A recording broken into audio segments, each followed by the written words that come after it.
চাঁপাইনবাবগঞ্জের শিবগঞ্জে ভারতীয় আগ্রাসন বিরোধী সমাবেশ ও সামাজিক জিয়াফত অনুষ্ঠিত হয়েছে।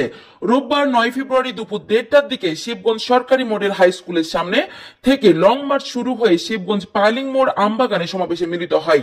এতে বক্তব্য রাখেন বাংলাদেশের জনগণ সংগঠনের মুখপাত্র আবু মুস্তাফিজ, আমজনতার নেতা মাসুদ জাকারিয়া, শহীদুল হক মিন্টু, তারেক রহমান, কর্নেল অবসরপ্রাপ্ত মিয়া মশিউজ্জামান, হেফাজতের রাজশাহী জেলা শাখার সাধারণ সম্পাদক ইমরান উদ্দিন, সাংগঠনিক সম্পাদক মুফতি আতিকুর রহমান, প্রচার সম্পাদক নাইমুল হাসান ও হেফাজতের চাঁপাইনবাবগঞ্জ জেলা শাখার সাংগঠনিক সম্পাদক হাসান মোহাম্মদ ইসহাক প্রমুখ।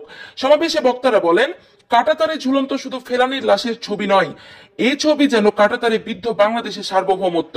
বিগত 15 বছরে আওয়ামী লীগের নতজানু পররাষ্ট্রনীতির ফল ফেলানি সহ অসংখ্য ভাই বোন বিএসএফ এর হাতে হত্যাকাণ্ডের শিকার হয়েছে। তাই নতজানু পররাষ্ট্রনীতি ও রাজনীতিকদের ভারত তোষণ নীতির বিরুদ্ধে আমাদের এই লং মার্চ তীব্র ধিক্কার। বক্তারা আরো বলেন, ফারাক্কা বাদ দিয়ে ভারত আমাদেরকে পানির ন্যায্য প্রাপ্য থেকেও বঞ্চিত করেছে। এভাবে আর চলতে দেয়া হবে না। ভারতীয় আগ্রাসনের বিরুদ্ধে দেশের মানুষ এখন সোচ্চার হয়েছে। আগামী দিনে ভারতে যে কোনো আগ্রাসন প্রতিরোধ করা হবে। এর আগে ভারতীয় আগ্রাসন রুখে দিবে জনগণ ও মোদি মোদি মোদি লাল গরু জবাই কর স্লোগানে মুখরিত হয় রাজপথ। পরে শিবগঞ্জ পাইলিং মোড়ে আমবাগানে গরু ভোজের আয়োজন করা হয়।